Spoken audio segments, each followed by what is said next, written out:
Hello everyone. So we are discussing previous year questions of the chapter Biotechnology Principles and Processes and the topic Tools of Recombinant DNA Technology. In today's session we are going to discuss a short answer type question of 3 marks which was asked in the CBSE board for an examination 2015 and All India examination 2014. So the question is, name and describe the technique that helps in separating the DNA fragments formed by the use of restriction endonuclease. तो बेटा इस question में हमें उस technique को explain करना है जिसको हम डीएनए फ्रेगमेंट्स को सेपरेट करने के लिए यूज करते हैं. So let's check the answer. तो बेटा वो टेक्निक जो डीएनए फ्रेगमेंट्स को सेपरेट करने के लिए यूज होती है वो होती है जेल इलेक्ट्रोफोरेसिस.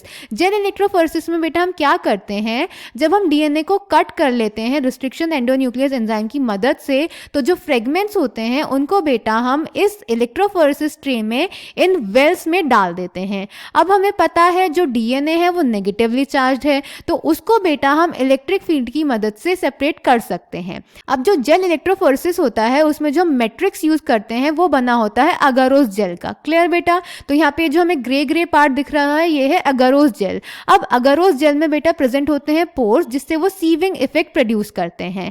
जब हम डीएनए को इन वेल्स में डाल देंगे तो इस इलेक्ट्रोफोरेसिस ट्रे का एक टर्मिनल हम कनेक्ट करेंगे कैथोड से और एक टर्मिनल हम कनेक्ट करेंगे एनोड से. जिस एंड पे हमारे डीएनए फ्रेगमेंट्स प्रेजेंट होंगे उसको हम कैथोड नेगेटिव टर्मिनल से कनेक्ट करेंगे और दूसरे एंड को हम पॉजिटिव टर्मिनल यानी एनोड से कनेक्ट करेंगे. जब हम इलेक्ट्रिक फील्ड इसमें सप्लाई करेंगे, इलेक्ट्रिक करंट इसमें सप्लाई करेंगे, तो बेटा जो डीएनए है वो अपने साइज के अकॉर्डिंग सेपरेट होते चले जाएंगे और मूव करेंगे कैथोड से एनोड की तरफ यानी नेगेटिव टर्मिनल से पॉजिटिव टर्मिनल की तरफ, क्योंकि डीएनए खुद नेगेटिवली चार्ज मॉलिक्यूल्स होते हैं. अब इनका ये जो सेपरेशन होता है बेटा ये साइज के बेसिस पे होता है. जो फ्रेगमेंट जितना छोटा होगा वो उतना आगे जाएगा. तो वो फ्रेगमेंट जो सबसे आगे यानी एनोड के सबसे पास प्रेजेंट होगा वो स्मॉलेस्ट होगा और वो फ्रेगमेंट जो एनोड से सबसे दूर प्रेजेंट होगा वो लार्जेस्ट होगा यानी लार्जेस्ट फ्रेगमेंट सबसे कम मूव करेगा. क्लियर बेटा. तो इस तरह से हम डीएनए के साइज के बेसिस पे उनको सेपरेट कर सकते हैं, उनके फ्रेगमेंट्स को सेपरेट कर सकते हैं. क्लियर. अब जब इन्हें हम सेपरेट कर देंगे तो अब हम इन्हें देखना चाहेंगे तो इनको विजुअलाइज हम कर सकते हैं आफ्टर स्टेनिंग. तो इसको हम एथिडियम ब्रोमाइड से स्टेन करेंगे और फिर जब यूवी रेज में इन्हें ऑब्जर्व करेंगे तो हमें ऑरेंज कलर के बैंड्स दिखाई देंगे. उसके बाद बेटा ये डीएनए फ्रेगमेंट्स हमें चाहिए होते हैं आगे के प्रोसेस के लिए, तो हम इनको इस अगारोस जेल से कट करके निकाल लेंगे और इस स्टेप को हम बोलते हैं इल्यूशन. क्लियर बेटा.